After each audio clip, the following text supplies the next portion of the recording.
At the UPS Store, we know this upcoming holiday is when things can get busy for small business owners. Exactly. My to-do list and I don't take days off. That's why you can count on us to be open and ready to help with every small business need, whether it's packing and shipping or if it's just to check your mailbox. That's almost everything on my to-do list. My list and I can take the day off. Woohoo! Your local, the everything to help you be unstoppable store. The UPS Store. Be unstoppable. The UPS Store locations are independently owned. Product services, pricing, and hours may vary. See Center for details. All right, I always like to start with something interesting, and I don't know if you guys heard about this, but Amazon has this data collecting trick up its sleeve. So whenever you buy something at any other store other than Amazon, you can scan your receipts. Oh, how helpful that is, using the Alexa app, and then you can get an Amazon gift card in return. Oh, Amazon, they're always looking out for ways to help us. Isn't that right? So now they know everything that you buy, everywhere that you buy it, so that this way they can source it and sell it cheaper for you to you on Amazon.com. Wow, and even kill more of the competition. You know, but I have to tell you something. I ordered a thesaurus from Amazon, but when it arrived, it was really crazy. All the pages were just completely blank, and I have no words to describe how angry I am at this period point. Hey, and welcome to the Friday edition of Kim Commando Today, which we like to call Tech Refresh. It's your podcast about all fun things digital. And joining us, as always, we have our amazing content queen, Ali Seligman. And what are you going to be chatting about today with us, Al? I have a home security warning, and then in our What the Heck headline of the week, something that I know that we're all going to want. Sounds like magic. Yes, we do like the magic, don't we? And then we have our magnificent millennial, our very own internet scout, Matthew Heffel. What's on tap with you? You know, I'm going to be talking about whether the Tesla robot will sink or swim, a handy feature that you can use with the new iOS 16, as well as a new-ish social media that's really taken off. Oh, I know what that one is. Yeah. Because you know what? When I was traveling around with Ian in Europe, he'd be like, okay, here, come on, get in, and we'll take a picture together. Hey, you got to be real sometimes. You do. Well, you know, what's interesting is that he was kind of interested in this gal, and she's also on Be Real. And then he was showing me, like, look, she took this picture 16 times before she actually posted it. Like, jeez. Like, you know what? I don't think that's a good one. Defeats the purpose. All right, so let's start with the news. Some important tech developments to keep you in the know. And the deal is done. That's right. Elon Musk owns Twitter. Shareholders made a bundle. He bought Twitter at $54.20 a share, which is $43 billion. Wow. More money than any of us will really ever have. So what will an Elon Musk Twitter actually look like? So they say that big changes are coming because Elon Musk really believes in free speech. And some of the Twitter liberal activist employees, they're saying, we're just quitting. Now we really are just leaving. We don't want to be any part of this. And look for some accounts to be reinstated, whether you love them or hate them. Donald Trump's account is probably going to come back. And conservatives are rejoicing. And then we have other organizations that say, you know, we have to have censorship in order to survive. But I looked, and I couldn't find anything about censorship in the First Amendment. I'm just saying. Tweets are also going to be supposedly a lot longer. But as they were reporting about it, the lawsuit is still happening in the background. I don't know if you know this. And so Elon Musk's texts, they're actually going public. And so I read some of them that were posted over at Gizmodo. Like his ex-wife texted him saying, you know, you should just buy it already. And he's like, I'm trying. You know, there was an investment banker, Michael Grimes, texted him a YouTube link to the Leonard Skinner song Free Bird. I thought that was cute. He was texting his brother back and forth about saying how they should do a new social media app based on blockchain, which was actually, he wasn't supposed to be talking about that because he was on the board of Twitter. And so that was a little oopsies. But my most favorite text exchange, and I'm going to read it because it's so funny, is between Elon Musk and Larry Ellison. Okay. I don't know how many billions of dollars Larry Ellison is worth. I mean, but he owns the island of Lanai. He owns a couple of football teams. I think he's selling a house somewhere in South Florida for $128 million. Wow. He's the founder of Oracle. So it goes like this. Elon Musk. Now this is just a text exchange between two really big wealthy people. Elon Musk says to Larry Ellison, hey, any interest in participating in the Twitter deal? Larry Ellison says, of course. And he gives him a thumbs up emoji. Okay. Elon Musk says, roughly what dollar size? Not holding you to anything, Larry, but the deal is oversubscribed, and so I have to reduce or kick out some participants. Larry Ellison writes, a billion, ... or whatever you recommend. Okay. Just a casual billion. Yeah. Okay, Elon texts back to him, whatever works for you. I would recommend 2 billion or maybe more. And it really has high potential, and I'd rather have you than anyone else. Larry Ellison says, I agree, it has huge potential, and I think it would be a lot of fun. And Elon Musk texts Larry Ellison back a smiley face. Oh, my goodness. I mean, so Larry Ellison, 2 billion. It's like the guy has like spare change on the bottom of his laptop bag or something like that, right? It's going to be interesting to see. Man. Okay, Matt, you're up next. And Elon Musk, more news with that robot, right? Yeah, speaking of Elon Musk, he's not just with Twitter or Tesla or all these other places he is. So Tesla had their AI Day 2022 recently, and it was a big event where they were talking about all the different AI, but the main focus was the new AI-powered robot called the Optimus. And I know we've talked about this before, but this was named after Optimus Prime from the Transformers, which just proves that Elon Musk is just a 12-year-old boy. So it's all the same. Thumbs up emoji. Thumbs up exactly. emoji. Smiley face. Yes, 2 billion. Okay. During this event, they had an actual robot walk out on stage and wave to the audience. Now, this was a big difference from a year ago when they had someone that was just dressed up as a robot dancing on stage. So this robot, he hopes, will be for in-home use and for companies to do things around pick up boxes, move things, get rid of some of those tedious stuff. But he's trying to get it out, mainly is what he said, is for consumers to have in the home and to help go grocery shopping, pull bags out from the grocery shopping and pull them up, move things around the house, stuff like that. And it kind of caught me by surprise because he's always had these big, lofty goals when it comes to his companies. With Tesla, he's like, oh, we're going to stop fossil fuels by making more electric cars. With SpaceX, he's like, oh, we're going to colonize Mars. Well, here was his quote for what these robots will be. He says, the robots will be to create, quote, a future of abundance, a future where there is no poverty, where people can have whatever you want in terms of products and services. Because we have robots? That's his goal for this robot company. It was lame. I watched it. I mean, those Boston Dynamics dogs, they've got it covered. I mean, they're doing flips and everything. Exactly. This thing comes out like Herman Munster, and then just like waves. And then I don't know if you saw, but Elon Musk also was talking about how these someday are going to be like romantic partners. Yeah, that was another part that I was very confused by. He also was talking about how like the first one came out and it actually walked, and then the one that they actually say is the actual prototype, they had just like on a stand and people like moved it barely out 1 foot at a time. And I was like, after this, the Tesla stock obviously went down, but there's some mixed reviews on the internet. Some people are trying to defend the decision and some people are kind of being like, this is a really bad idea, kind of scary. So we'll see. I think he's just spreading himself too thin. Yeah. I mean, between SpaceX and Tesla and Twitter and having 4 baby mamas and 10, 12 kids, I think there's just too much going on in the guy's life. Remember the tunneling company? Can't forget about the tunneling company too. And the flamethrower. And the flamethrower. Yeah. Yes. Oh, man. All right, Allie. So jammers and security cams. Oh, bad news, Allie. You are back. Bad news, Allie. I guess it's just my role. This time it is a warning if you have wireless security cameras, like a Ring doorbell. So this woman in Detroit went outside to her driveway and her car was gone. So she opened up her Ring app to see what the heck happened here because it films her driveway, and hours of footage was missing. Okay, so there's no way to know for sure in this case, but all signs point to a pretty likely explanation. Someone jammed her Wi-Fi signal, which then forces the camera to stop recording. Yes, this is very illegal, but how does it even work? Okay. Before we get to the blocking of signals, let's just do a little wireless home security 101. So with a wireless setup, it's nice because you don't have to drill holes, worry about cords everywhere. You just stick sensors all around, right? On the wall, on the windows, the doors, all that. And then the sensors, if they detect something, they send a signal to the base station, which is plugged in. Now, to jam the system, in theory, it's pretty simple. So you need a jammer.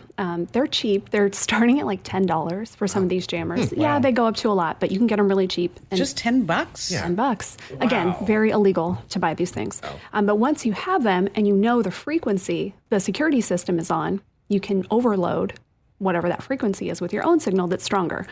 So back to this Detroit story. This woman had a Ring doorbell, and there were a couple of things that made this a little easier to jam than a full home security system. So everyone knows what a Ring camera looks like. So presumably someone saw this camera.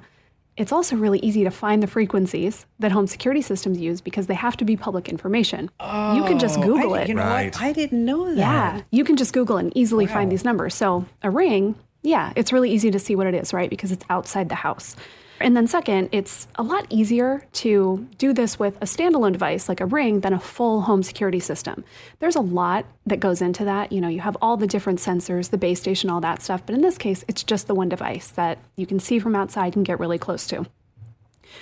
Security companies, obviously, they know that this is possible. You can do this with anything that uses a wireless connection. So they do have ways to try to stop some of this.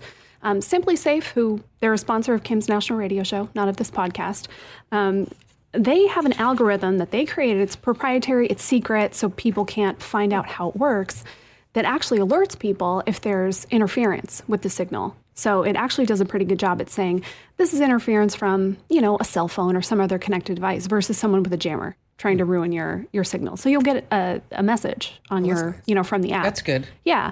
Some of them, though, don't do quite as much.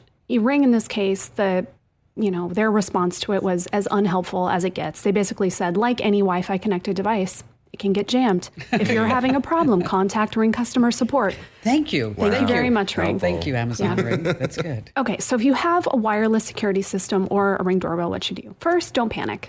These things can happen, yes, but they are pretty rare. If it was super easy to do this to a home security system, we would hear about this way more than we do.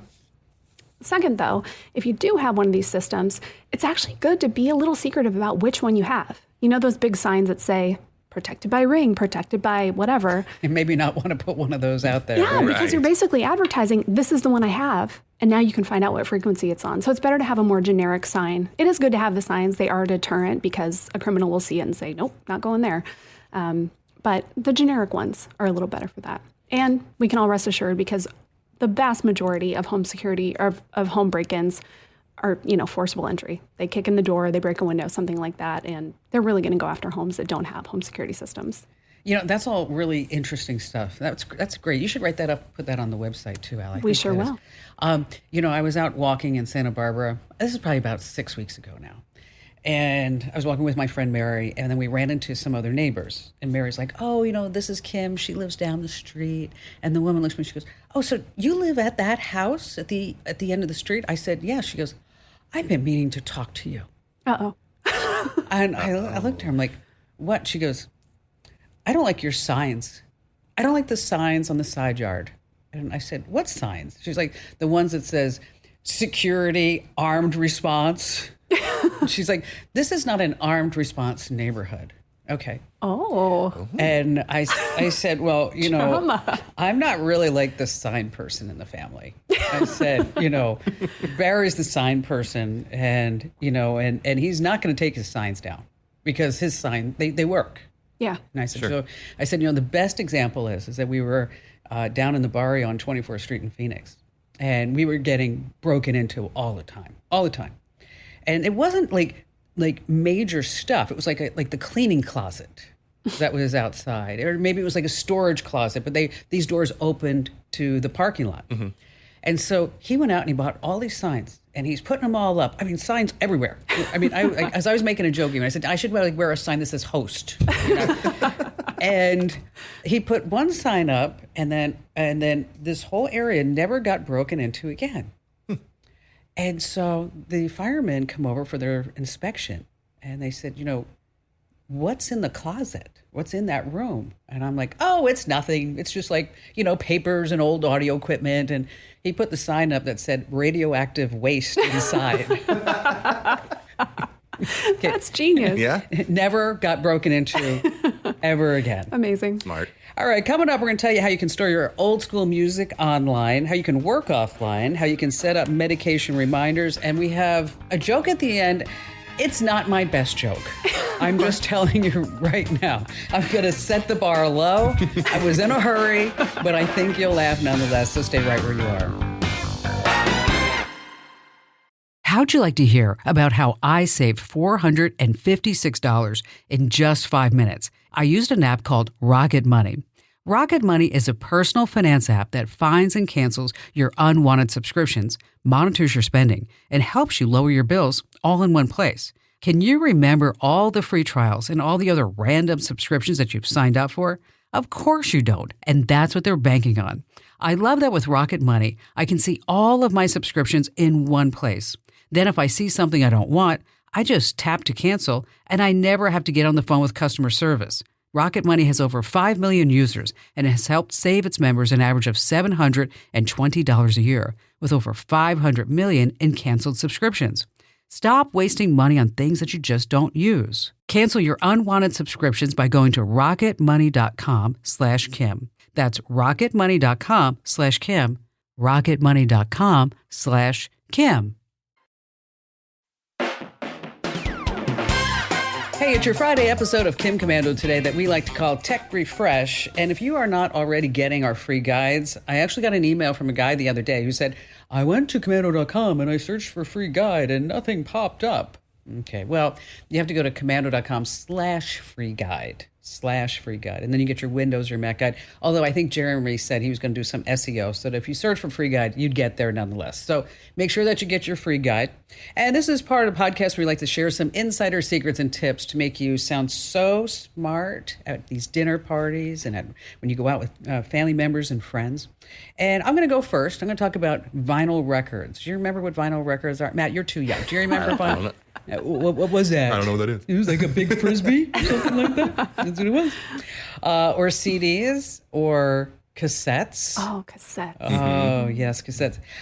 It's time you can put them all in the cloud so that this way you can listen to your tunes in the car, when you're at home, on your smart speaker, when you're on vacation, you're exercising and stuff like that. Now, I found a secret way to store 100,000 songs for free. 100,000 songs. Wow. And you can have access to each and every one of them. You're going to be using YouTube Music. And so if you don't already have a YouTube account, you make one. Just tap your profile pic, and then from that pop-up menu, just say Upload Music.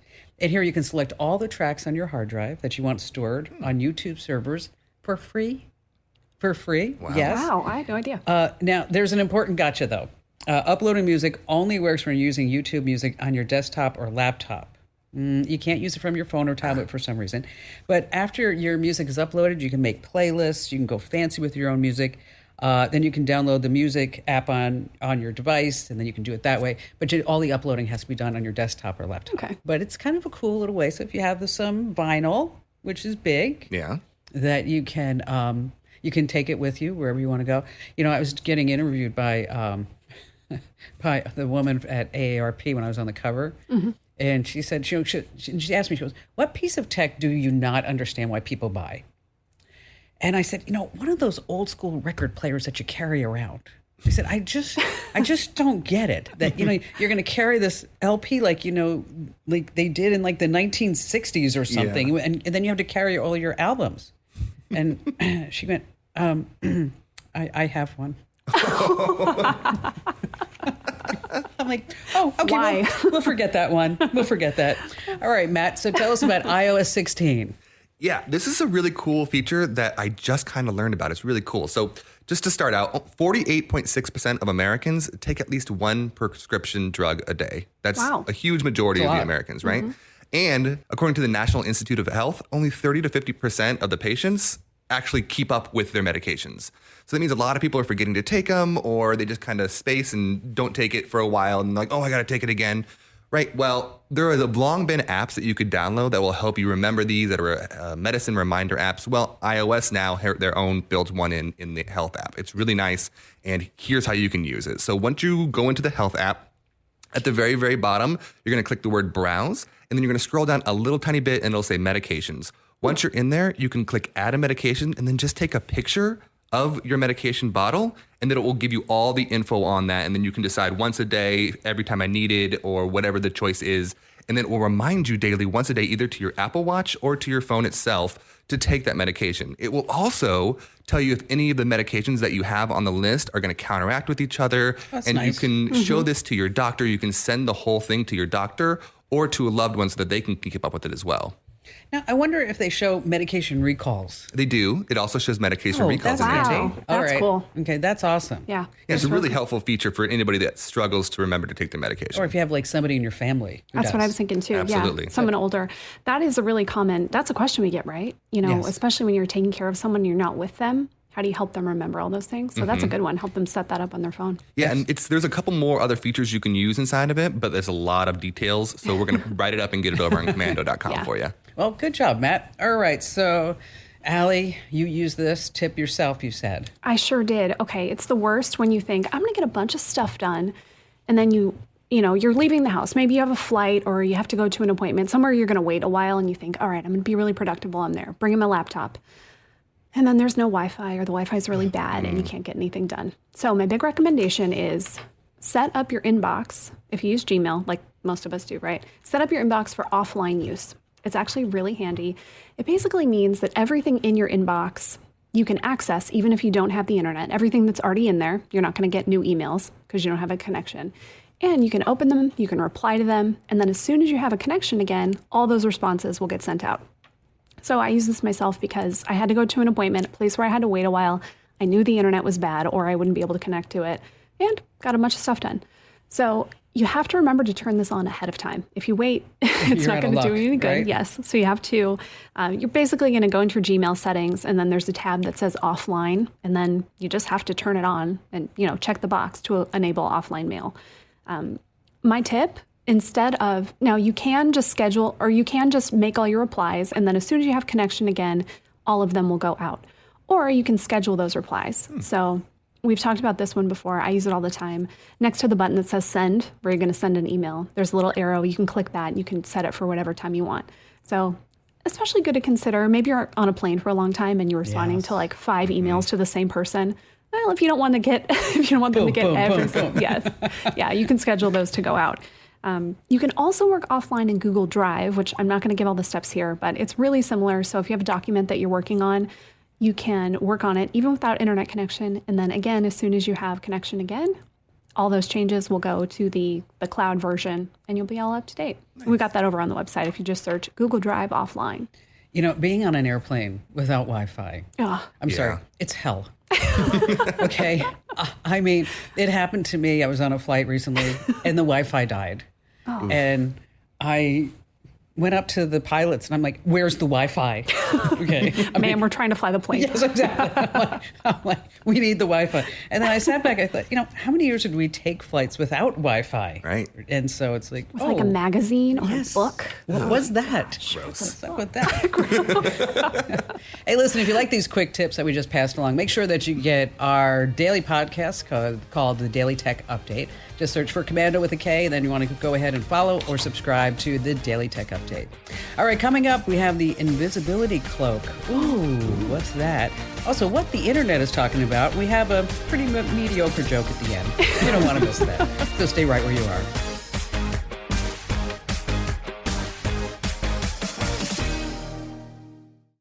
How'd you like to hear about how I saved $456 in just 5 minutes? I used an app called Rocket Money.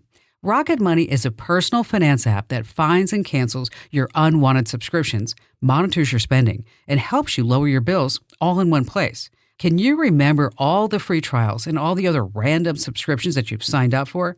Of course you don't, and that's what they're banking on. I love that with Rocket Money, I can see all of my subscriptions in one place. Then if I see something I don't want, I just tap to cancel, and I never have to get on the phone with customer service. Rocket Money has over 5 million users and has helped save its members an average of $720 a year, with over 500 million in canceled subscriptions.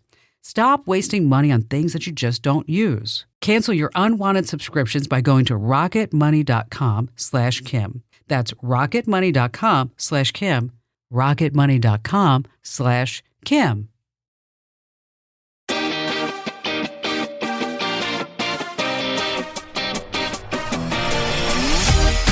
Hey, it's your Friday episode of Kim Commando Today that we like to call Tech Refresh, and we're so glad that you're here. And make sure that you get our newsletters, our free newsletters. Head over to commando.com/subscribe. We've got all kinds of newsletters just tailored right to you. So whether it's Windows, Mac, Android, small business, breaking news, security alerts, whatever it is, make sure that you get all the tech know-how that you can, and so that this way we can keep you up to date, because you don't really know what kind of tech sources that you can really trust, but you can always trust us. So make sure that you go to komando.com/subscribe. Okay, so Allie, you have the WTH of the week. What the heck are they talking about in this headline? Oh, it's so cool. Okay, the headline is Real Life Invisibility Coat could be available within years. Ooh. So if you're a Harry Potter fan like me, you immediately thought, invisibility cloak? It's finally here. It's happening. Yes. Yeah, these are really cool. So there's a company called Volback. They are basically like a science and technology kind of clothing brand. They make crazy stuff. And they have been working with the University of Manchester to develop a prototype of this thermal jacket that basically could, pave the way for this whole new type of camouflage. It's technology using something called graphene, which is it's flexible, transparent, highly conductive material. And it's got 42 different, basically computer programmable patches on it that they can change the light on. Now, right now, this is really about hiding you on camera systems, right? So if we take a picture, we're going to show up as, yellow blobs on infrared cameras. And so this is basically canceling out that to show, oh, look, an alive thing. And it would make you all blue. So it would make you blend in and make you, not be able to show. That's pretty cool. So right now they're testing it on jackets. They are saying with enough power, though, and enough patches, you could blend a person completely into the forest. So you wouldn't be able to see them. You could blend a plane into a runway and not be able to see it. Wow. Yeah. Which is all kind of crazy to think about. You can go down the mental rabbit hole of like, oh no, what are we doing? Exactly. Let's not go there. Nope. But wouldn't a jacket that made you invisible be cool? That would be something. I wonder how much it would cost. Oh my gosh. I can't imagine this isn't going to be like governments paying for it like military tech. Yes, like military type stuff. And so insane. And then someday it'll get to us. Eventually. I mean, I see people wearing camouflage pants all the time, and I can't see their legs. So. Yes. What's up with that? Yeah, I don't know. All right. So, Matt, the app Be Real. Yeah, I know you've talked about this in the past, but it's kind of come back into the culture recently. And if you don't know about Be Real, it's a new social media. It's not super new. It came out in 2019, but it's never really become a big thing. It's never really become Facebook or Twitter or Instagram. It's not that big. Well, basically, if you don't know about it, here's what it is. Once a day, you'll get a notification from Be Real that'll say, hey, it's time to be real. Take your photo now. You have 2 minutes, right? So you have 2 minutes to take a photo. It's going to take a photo with both the back and the front camera of whatever you're doing at that moment. So they're calling it the anti-Instagram. And basically what they're saying is that you're not able to cultivate maybe super produced pictures. You're not able to go and get the perfect sunset pictures. Just wherever you are at that time, you take a picture and then all your friends can see it. Now, so it's the front and the back at the same exact time? At the same exact time. Okay, so if in front of me is like a toilet, if I look great and then there's a toilet in front of me, I'm not going to want to take that picture. No. Yeah, and that's one of the things. I was reading people that had just started downloading or using the app, and they're like, all my friends are using the toilet. I don't know what's going on. Now, the reason it kind of came back into the culture is recently SNL did a whole skit about it. So basically what the skit was two guys go into a bank and they're robbing the bank, right? And as they're robbing the bank, one of the guys that they're taking hostage grabs his phone and he's like, I swear I'm not calling the cops. It's just time to be real. And then he goes on to explain what Be Real is to the robbers, and they get infatuated with the app. And they're like, at the very end, one of the robbers is like, well, of course, I'm going to be real. And he takes a picture of him robbing the bank and then he gets arrested. I wonder if that was an ad. Maybe. That's a good question. Maybe. One of the controversies is that a whole bunch of TikTokers had already done this exact skit. So they're all complaining that SNL stole it from TikTok, right? But nevertheless, now the app is getting a lot more attention and people are starting to download it. I downloaded it and immediately I saw that none of my friends are using it. So I was like, well, maybe not. See, now, that's interesting because all of Ian's friends are on it. Yeah, it's a lot of Gen Zs, a lot of younger millennials. I don't think that it's kind of gone up that chain yet to older millennials like myself. Well, because I was talking to Ian about it, I guess maybe a couple of days ago. He was in Santa Barbara and he went to lunch, and he is all excited, and he goes, you have to see what me and the guys are seeing right now. We just did all of our Be Reals just about this. Okay. where he went to lunch was valet parked. Just imagine this, was valet parked. Mm-hmm. He went to lunch at a hotel in Santa Barbara, was valet parked a McLaren F1. Ooh. Okay. A McLaren F1, a McLaren is like $400,000. Yeah. Okay, a McLaren F1 is $22 million. What? Whoa. Yes. So Ian's like, the valet guy was like, the guy was shaking when he was Yeah. parked in the car. Could you imagine? No, thank you. I Okay. don't want to drive that. So Ian and the guys say to the valet guy, so who owns it? He was like, I don't know who he is, but he's like 30 something. Okay. What? So Ian told me a story. So these guys are going all throughout the restaurant Trying to find Trying to find the guy trying who to owns find, it. like, who's a 30-odd-year-old guy who owns $22 million car. Jeez. And so they decide they're just going to wait till he comes out because they can't find Just him. stand outside. So they were just sitting around, like, admiring the car. And the guy comes out and he says, guys, you like my car? And they said, oh, yeah. And he said, and he threw the keys to Ian. No way. And he said, here, hop in. Take some pictures of you guys. And then a professional photographer was walking by because he was doing a wedding. Okay, so he has all these beautiful pictures of him and his friends in the car. And then I said to him, did you find out who owned the car? I mean, who's this guy that is driving a $22 million car and he's in his 30s? Yeah. Sam Altman. He is one of the founders of Y Conductor, the deep, the deep AI art. Right Yeah, now. yeah. Okay, he's in charge of that. He's worth supposedly $250 million. I mean, Wow. that's what the internet says. And they're always off. They're always Sure. low. They are. But I just thought that was, as far as being real. I mean, because he said they put this on, and people are like, "No way! You photoshopped that. You put a picture of it up, and then But it's really. But Ian said he was really nice. Sure. And he was very cordial. But I just think it's so funny that because of the internet, they were able to figure out like who he was. Right. And then they followed him on Twitter. I followed him on Twitter. I said, you have an open invitation to talk about open AI on my shows anytime. Nice. That'd be Whatever you cool. want. He hasn't answered me yet. I know. Bummer. Hey, listen, coming up, we have a really funny joke that you don't want to miss. It's not that funny. Okay. But I think you'll laugh nonetheless, so stay right where you are.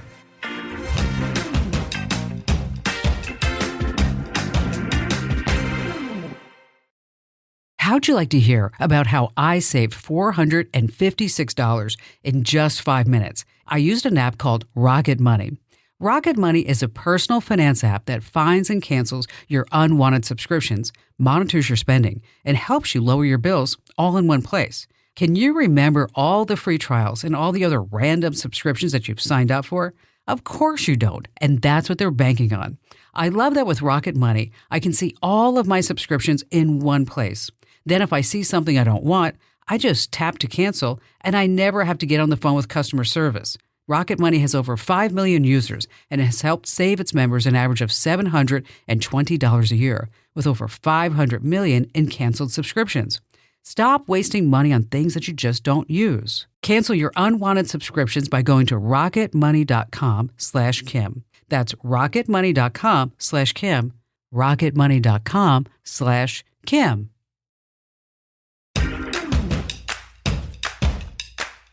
Hey, welcome back to Tech Refresh. It's your Friday episode of Kim Commando today, where I like to introduce you to Allie and Matt because we all work together every single day to bring you everything that you read and see on commando.com. And Matt, because you're a big force in the newsletter land, right? Yes, of course. Putting all those together. And Allie's a big force, well, in all of content land, right? And everything else. And so it's my turn for the joke. Okay, so promise you're not going to be too hard on me. No. Right? No, of Promise? course not. Okay, all right. Because we were talking about robots, I thought I would have a joke about a robot. She's doing a lot of explaining this week. I'm sorry. But Doesn't want to get to the joke. Yeah, exactly.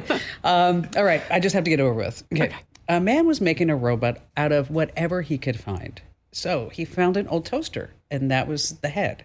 The torso became a series of welded wrenches and a lot of bolts. The arms and legs, well, they were bits of rebar. It wasn't pretty. I mean, it's not a gorgeous robot. So he gave it an ugly name. He called it Breck. Now, the thing worked fine, but it wasn't terribly balanced. It would fall over. The left hand was heavier than the right hand. And so because of that, it always leaned to the left. And so while looking for something to balance it, he said to Breck, well, here, just hold this cup of milk. And as luck would have it, it was exactly what he needed to balance the robot. Now, the robot was perfectly balanced because milk is part of a balanced breakfast. Okay. It was okay. It was better than you led us to believe it would be. Sure. Yeah. Absolutely. Yeah. Right. So I set the bar low. Yeah. No, I think that was an effective strategy for you. Okay, Yeah, great. that was All a good right.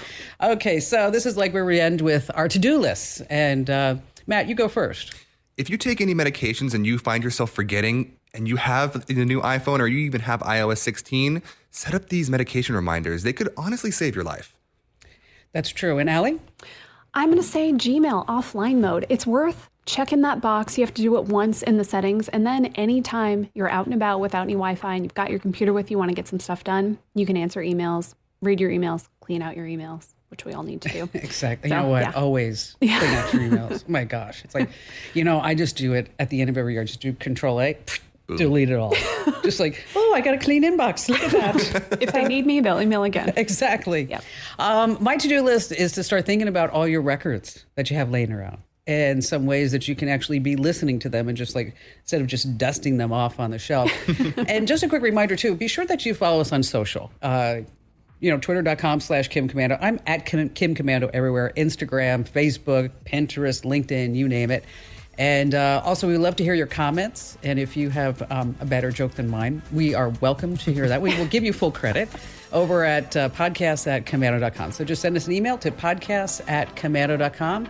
And thanks for listening. Thanks for being here. Thanks for giving us great ratings and follow and subscribe and all those good words. We all appreciate your support from all of us here at the Kim Commando Show and Tech Refresh.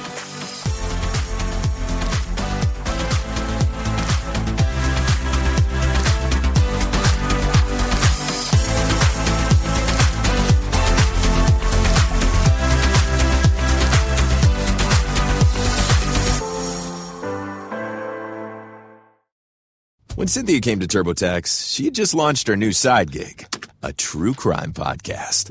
I'm a first-rate detective with a golden voice. As her TurboTax expert, I made her second income count by guaranteeing 100% accurate filing and her maximum refund. What did she do with that refund? Find out next week. Switch to Intuit TurboTax and make your moves count. See guarantee details at turbotax.com/guarantees. Experts only available with TurboTax Live.